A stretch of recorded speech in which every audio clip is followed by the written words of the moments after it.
What's up, everybody? I'm John Middlekauff. You know what I need you to do. Subscribe to our YouTube channel. We got content for days reacting to every NFL game all the time, every single day. Subscribe, like the videos. Let's go.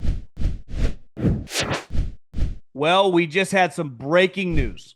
Russell Wilson has officially signed a one-year contract with the New York Football Giants. And some of us are old enough to remember when him and Pete Carroll started butting heads and Russell put out this kind of trade demand. If he was to get traded, he listed like 4 teams. And if memory serves me correct, the Giants were one of those teams. So he finally gets his wish of being the starting quarterback for the New York Giants. Over the last 5 or 6 days, they've signed Jameis Winston, $8 million contract for 2 years, $4 million a year. I looked at the details, not out. I don't know how much they guaranteed of that contract. We do know that they have guaranteed Russell Wilson $10.5 million. So let's just say $4 or $5 million. They're in this season guaranteed money at around $15 million for these 2 players. And listen, the headline, because he's a really famous player, and at one point in time in his career, he looked like a lock to go to the Hall of Fame. That will be highly debated. I think in the peak of his career, he definitely was, but that feels like a long time ago. I mean, the version of the guy we have seen last year crumbled as the weather changed. Obviously, Denver, they couldn't have got him out of there fast enough. His career has taken a turn for the worst, where now he's in a position where a team as desperate as the Giants give him a bridge quarterback contract. Pretty crazy how this is all played out. Now, as we sit here today, March 25th, I think it's fair to assume that Russell Wilson will be the starting quarterback for the New York Giants week 1.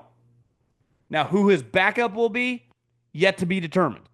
I don't think this move changes anything for the draft. I do think when you don't control, I still think Shedeur Sanders is going to be drafted number 3 overall by the New York Giants. But something crazy could happen. Someone could trade above them. They don't control their own destiny. So as you sit here right now and you have the opportunity to sign a guy that you know can be your starter and you know you can function with if you have to. Because let's face it, while Jameis has, I would say, improved over the course of his career, is still a guy that once upon a time threw 30 interceptions. Let me repeat that. 30 interceptions. Not in a career, in a season. So when your job's on the line, like it is for Brian Daboll and Joe Shane, and your quarterback situation is playing out like it is now, you got to cut Daniel Jones. Aaron Rodgers essentially tells you no. You're not drafting number 1 overall to pick Cam Ward. Not that he would be your savior either as a rookie, but you're in a really, really tough situation. Here's the other problem. You play in a division with the defending Super Bowl champs who have a loaded team, with the Washington Commanders who have what sure looks like a superstar quarterback and a team that might not win as many games as last year, but is going to be better on paper and should be a playoff team. And let's face it, the Cowboys, when healthy, are just better than the Giants. So now we'll see. Brian Schottenheimer, new coach. There's some transition there. I think the Giants are just in a tough spot, and this is just a desperate move.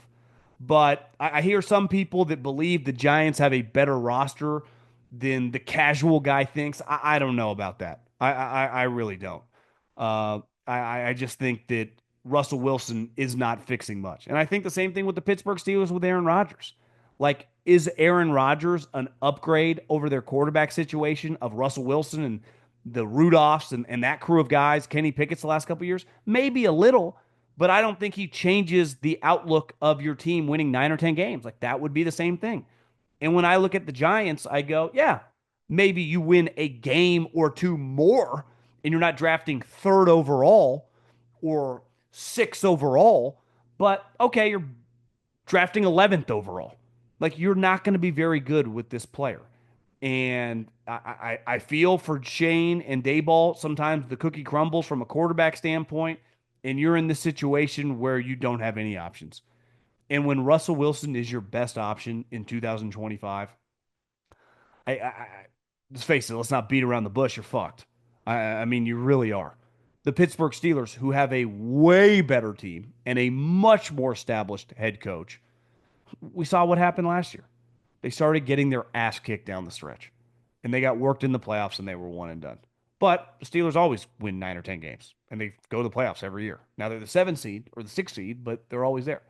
Like the Giants over the last 10 years have been really, really bad. And I just don't think much changes here.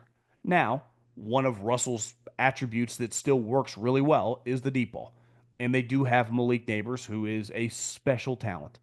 But when I look at this team doing this, like you're going into this draft with Russell Wilson and Jameis Winston, like, welcome to the quarterback room, Shador. But I still expect if he's on the board, the New York Giants to draft Shador Sanders with the number 3 overall pick. Now, maybe the coaching staff, who is desperate to win to save their job, thinks, hey, why don't we take if Shador doesn't go 2 and it goes Cam Ward, Abdul Carter, why don't we take Travis Hunter at pick 3? And then all of a sudden have Malik Neighbors and Travis Hunter to go with Russell Wilson. Maybe the coach pushes for that. I wouldn't blame him if he did because clearly, like, it's not like Shador is going to beat out Russell in training camp.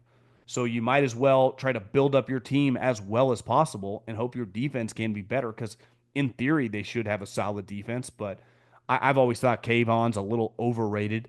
Brian Burns is solid, but I don't exactly think their pass rush is like Myles Garrett meets TJ Watt here. So I don't know, man. I think the headline, and this is going to be a major talking point, Russell Wilson, Russell Wilson, he is much more famous than he is a good player now. And while it looked really good early when Tomlin went to the bullpen for him, I'll never unsee that December. As the weather got cold, as they started playing better teams, and they had no shot. And I mean, they had no shot. And I just think he's very average at best football player.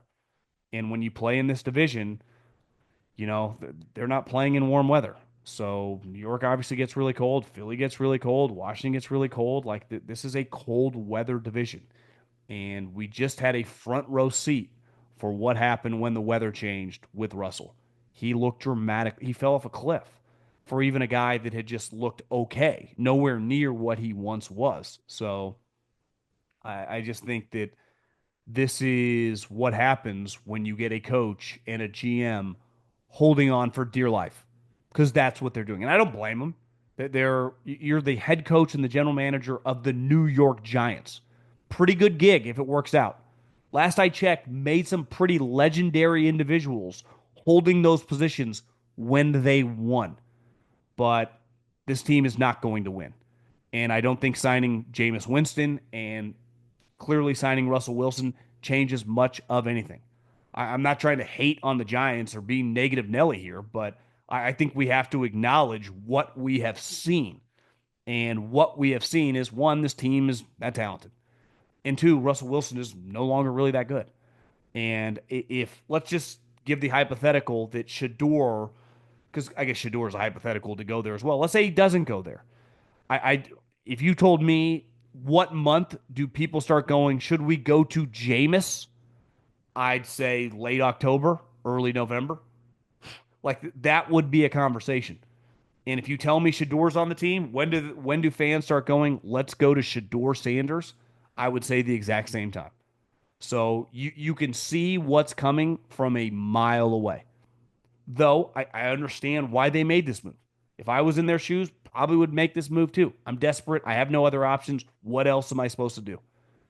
I can't just go, well, even if we feel like 100% confident that Shador is going to be there at 3 and we plan on drafting him, well, like if Shador can't beat out Jameis in training camp and Jameis is my starting quarterback going into the season with, and I'm desperately trying to like compete for the 7 seed in a conference that while it doesn't have Mahomes and Burrow and Lamar, it's still got like, I don't know, Jalen Hurts, Jaden Daniels, Jared Goff.